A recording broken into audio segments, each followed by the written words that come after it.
সাত আসমানে বইসে আছো, সাত আসমানে বইসে আছো, দেখতে আছো রং তামাশা, দুনিয়ার বাদশা তুমি, দুনিয়ার বাদশা। করছে যে কাহিনীটি করছে, তার কাহিনী আর আমার কষ্টের জীবনের কাহিনী সব এক। আসছেন এবং আপনার নাম কি একটু আমাদেরকে বলেন। ভাইয়া আমি আসছি জামালপুর তনে, আমার নাম রাশিদা। কি কারণে আসলেন? এই যে আপনার হাতে দেখতেছি ফুল, ফুল নিয়ে এফডিসিতে। আমি আসছি ডিপজল ভাইয়ের এখানে, তারে ফুলের মালাটা দিব, সে পাস করছে। দীপজল ভাইকে আপনি চিনেন কিভাবে? আমি তার ছবি দেখছি, আজকে 5 বছর ধরে তাকে আমি খুঁজতে আছি, আমি কোথাও পাই না। তাই গুলশান, বনানী, পরে উত্তরা, পরে এই যে গুলিস্তান, পরে এই যে তাদের বাসা ওই যে সাবান নবীনগর, তাদের বাসাতেও গেছি। তার সিকিউরিটি আমার ধাক্কা মেরে ফেলাই দিছে, তার ভিডিওটাও আমার কাছে আছে। যে আমি তার সাথে তাও দেখা করতে পারি নাই, এবং আমি অনেক মশের কামড় খাইছি। তারে খুঁজতে খুঁজতে আমি মেলা অনেক জায়গায় গেছি। পরে একজন গুলিস্তান, সে আমার এই ইবলিস সিনার কথা বলে দিছে যে তুমি তারে পাইবা না, তুমি তারে পাইবা এক ইবলিস সিনায় গেলে। তুমি এত বছর ধরে, এই যে আমার ভিডিওটা তার বাড়ি দিয়েছিলাম আমি, তার সিকিউরিটি আমার ধাক্কা মেরে ফেলাই দিছিল। এফডিসিতে আপনাদের বসে যায় আইসা দেখা করার জন্য। আপনি আজকে এফডিসিতে কবে আসছেন? আজকে আসছি সকাল 10টায়। আজকে আজকেই শুধু আসছেন নাকি? না, আমি এই পুরা রোজার মাসে আসছি, তার সাথে দেখা করতে পারিনি। এক জায়গায় দেখা করছি, ওই যে সে কাগজপাতি জমা নিছিল ওই অফিসের ভিতরে, ওইটা কি জানি প্যান্ডেল, সেই জায়গায়। তখন আমি তারে ধরতে গেছিলাম, তখন ওই যে নিশা ভাই, পরে আলিজান্ডার ভাই, তারা আমারে খেদাই দিছে। আমি তার সাথে আর কথা বলতে পারি না। পরে আমি অনেক রাত 9টা পর্যন্ত অপেক্ষা করছি তার সাথে কথা বলার জন্য। তখন আমি বলতেছি, আল্লাহ, আমি তার জন্য একটা খাসি মানত করছি। সে যখন অসুস্থ ছিল, যখন বিদেশ চলে যেতেছে, তখন আমি শুই না, আমি তার দরবার আমি একটা খাসি দিছি, আর তার সাথে আমি কথা বলতে পারি নাই। আল্লাহ, মসজিদ মাসদেশে আমি অনেক টাকা পয়সা দিছি, তাও তার সাথে আমি দেখা করতে পারিনি। যখন শুনলাম যে বাংলাদেশে আসতেছে, তখন আল্লাহরে বললাম, আল্লাহ, তুমি তারে সুই সালামতে তুমি এই দেশের মাটি দেশে তারে ফিরাই আনো। তার সাথে যেন আমি মৃত্যু আগ পর্যন্ত আমি একটা কথা বলতে পারি, আমার মনের আবেগটা তার সাথে যেন আমি শেয়ার করতে পারি, তার সাথে যেন আমি কথা বলতে পারি। তা আমি বলতে পারলাম না। আল্লাহ, তখন অভিশাপ দিতে গেছি, তখন এনে কয়েকটা মেয়ে, কয়েকটা ছেলে, তখন আমার বলতেছে, তুমি অভিশাপ দিও না, তুমি এক কাজ করো, সে ইলেকশনে দাঁড়াইতেছে, যদি পাশ করে সে তোমার সাথে কথা বলবে। তখন আমি তাহাজ্জুদের নামাজ পড়া, সকাল 6টা পর্যন্ত নামাজ পড়া, ফজরের নামাজ পড়া, তখন খবর দেখলাম যে সে পাশ করছে। তখন আমি ট্রেনে উঠলাম, ট্রেনে উঠতে এখানে আস্তে আস্তে 1:30 2টা বাচ্চা, তার সাথে আর আমার সাক্ষাৎ হয় না। পরে রাত 10টা পর্যন্ত অপেক্ষা করে পরে আমি আবার চলে গেছি, তার সাথে আমি আর দেখা করতে পারিনি। তার লেগে একটা ফুলের মালা আনছিলাম, তাও তারে দিতেও পারি নাই, তার সাথে আমি দেখাও করতে পারিনি। মনে কষ্ট নিয়ে আমি চলে গেছি। আচ্ছা, এফডিসিতে আপনি আজকে কয়দিন তার জন্য অপেক্ষা করতেছেন? আজকে রোজার আগ পর্যন্ত থেকে আমি ওর হ্যাঁ সাথে অপেক্ষা করতেছি, তার সাথে আমি একটু কথা বলবো, আমার মনের আবেগটা তার কাছে খুলে বলবো। তাকে কাছে কি পেয়ে আপনি তাকে ডাকছিলেন? হ্যাঁ, ডাকছিলাম, তখন সে শুনে নাই।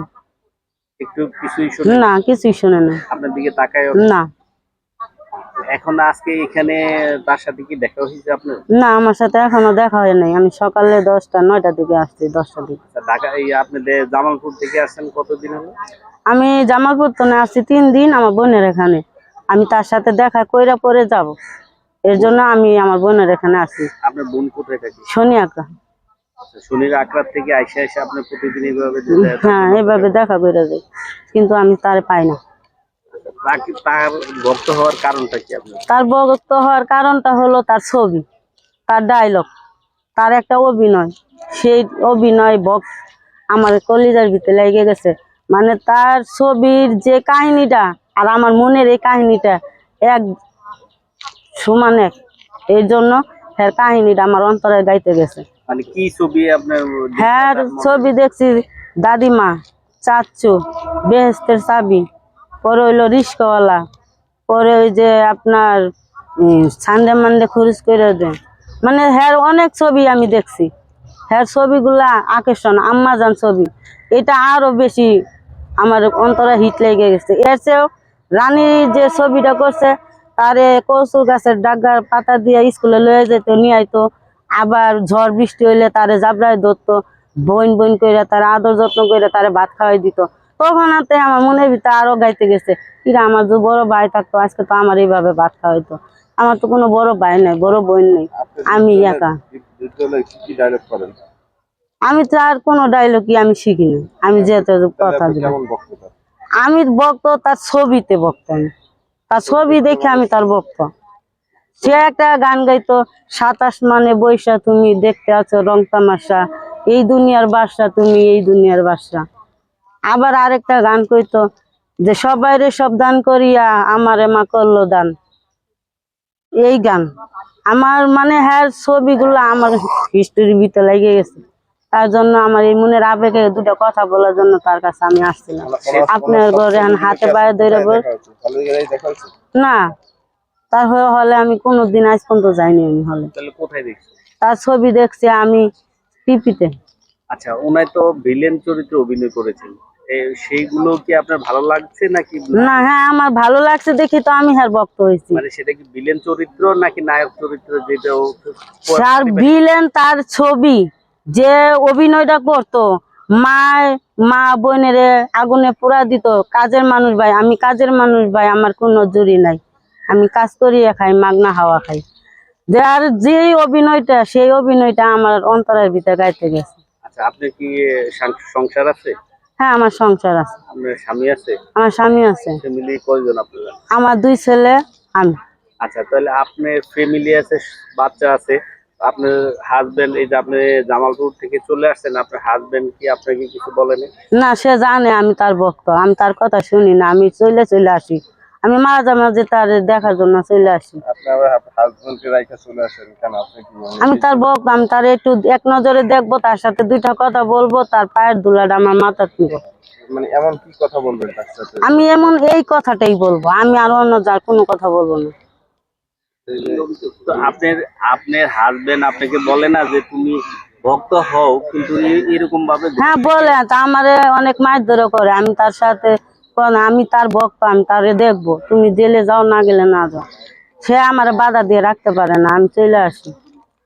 তাহলে আপনি এখন যদি আপনার সাথে দেখা না হয় তখন কি করবেন?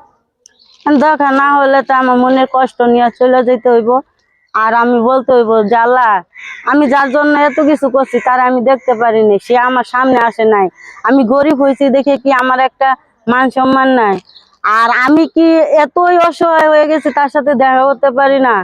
কেন আমি দেখা করতে পারি? আমি কি গুনাহটা করছি, কি পাপটা করছি? তোমার কাছে যদি একটু আমল কইরা থাকি, এই সারাটা মাস আমি রোজা রেখে তাহাজ্জুদের নামাজ পড়ে তার জন্য দোয়া করছি, এই পাশ করব কইরা সারা রাত আমি নামাজ কালাম করছি, সে পাশ করছে, তাও তার জন্য আমি মালা একবার লয়ে গেছি, সেই মালাটা পচে গেছে, আবার তার সাথে দেখা করার জন্য আমি আরেকটা মালা আনছি। যদি আমি না দেখতে পারি, এটার বিচার আল্লাহর কাছে দিয়ে রাখবো, আর কিছুই না। তো আপনি তাকে ভালোবাসেন, মানে তার ভক্ত, আবার দেখা করে তাকে আবার সে তো আমারে দেখতেছে, সে তো আমার সামনে আসতেছে না, সে তো আমার সামনে আসতেছে না, আমি তো তার একটা ভক্ত, আমি ভক্ত হয়েছি দেখে তো তার, সে যদি এই জগতে ছবি না করতো তাহলে তো তার ভক্ত হইতো না, সে অভিনয় করে দেখে তো তার ভক্ত হয়েছে। লাস্ট কবে গেছেন বিদ্যুৎ সাহেবের বাড়িতে? আর আপনাকে যে আমি গেছি সামনে বছরে গেছি, কি হয়েছিল সেখানে ঘটনা? সেখানে তার বাড়িতে গেছি আমি, তারে খুঁজতে পরে হ্যার হলের সামনে গেছি, মানে গাবতলি, তখন হ্যাঁ সিকিউরিটি বলতেছে শোনেন এখানে তো সে থাকে না, আগে থাকতো, এখানে থাকে না, সে থাকে সাভার নবীনগর, আপনি সেখানে যান, সেখানে গেলে আপনি দেখা পাইবেন। আমি সকালে গেছি 9টা 9:30 দিকে গেছি, যাই দেখি যে হের বাড়ি, পরে সার বাড়িতে গেলাম, সিকিউরিটির অনেক কাকুলি মিনতি করলাম, হাতে পায়ে ধরলাম, সে সিকিউরিটি তার সাথে দেখা করতে দিলই না, তখন সে একটা গাড়ি নিয়ে বাইরে হইলো, তাও আমার সাথে দেখা করে নাই, পরে তো সিকিউরিটি আমার জায়গা মেরে দিল ফেলায়, তখন সে যে গেছে হ্যাঁ আসে নাই, তার সাথে আর আমার দেখা হয় নাই। ব্যথা পান নাই? হ্যাঁ ব্যথা পাইছি, আমার হাতও ছিলে গেছিল। মানে কোন গানটা গাইতে পারেন?